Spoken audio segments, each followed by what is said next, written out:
Mercato du jour, aujourd'hui, c'est parti. On commence encore par l'Italie. Di Maria à la Juve, ça bloque. En fin de contrat avec le PSG, Angel Di Maria n'a toujours pas retrouvé de club. Et si la Juventus Turin semble en pole position dans ce dossier, le quotidien La Stampa explique que la durée du contrat bloque entre les deux parties.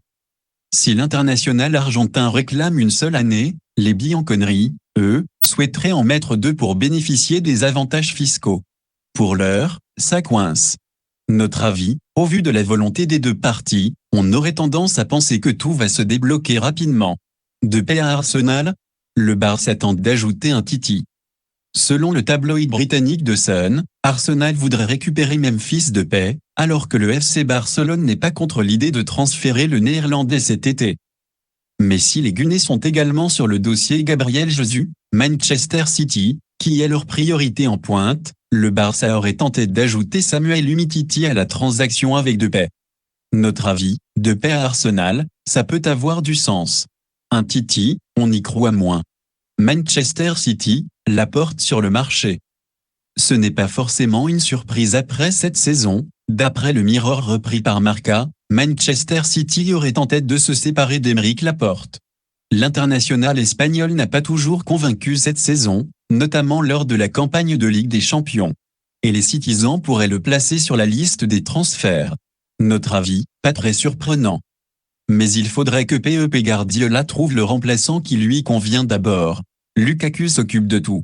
Après avoir trouvé un accord avec l'Inter Milan pour un retour cet été, Romelu Lukaku doit désormais en trouver un avec Chelsea. Et selon le Corriere dello Sport, l'attaquant belge a décidé d'aller négocier en personne son transfert et un possible prêt. Thomas Tuchel, l'entraîneur des Blues, serait son allié dans ce dossier, puisqu'il serait impatient de voir l'attaquant belge faire ses valises, indique le quotidien. Notre avis, il va falloir trouver une entente sur les chiffres, mais la volonté de toutes les parties est claire. Chiellini va rejoindre la MLS. Comme prévu, Giorgio Chiellini va poursuivre sa carrière en MLS.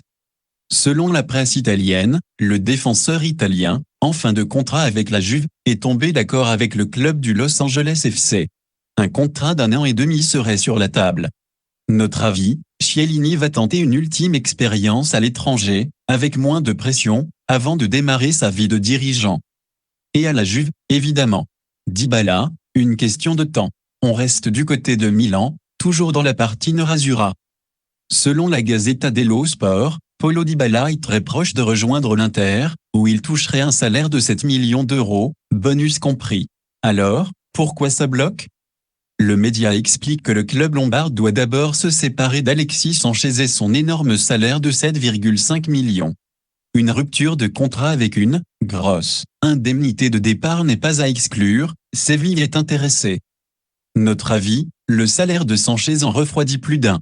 L'Inter va devoir trouver une solution, mais l'arrivée de Dybala semble en très bonne voie. Le Betis officialise pour Willian José. Dans un communiqué officiel, le Betis Séville a annoncé le transfert définitif de Willian José en provenance de la Real Sociedad. Le Real Betis Ballonpied a conclu un accord avec la Real Sociedad pour le transfert de Willian José.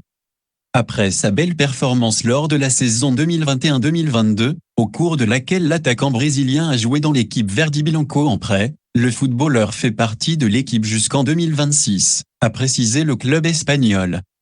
Notre avis, choix logique, Willian José a marqué 11 buts et délivré 5 passes décisives en 44 matchs. Angers engage Blažič.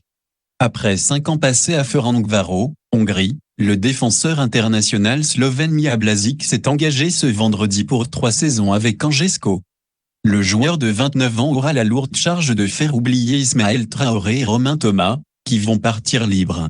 Notre avis, un joli coup pour le club de l'Anjou, même si Mia Blažič devra vite s'adapter à la L1. Caboret revient en France. Libre après son expérience au Dynamo Moscou, Charles Caboret, l'ancien milieu de terrain de l'OM, 2008-2013, a signé avec les Chamois niortais, L2. Le club des Deux-Sèvres n'a pas précisé la durée du contrat de l'international burkinabé. Notre avis, sa longue expérience, OM, Krasnodar, Dynamo Moscou, sera très importante pour les jeunes joueurs de Niort.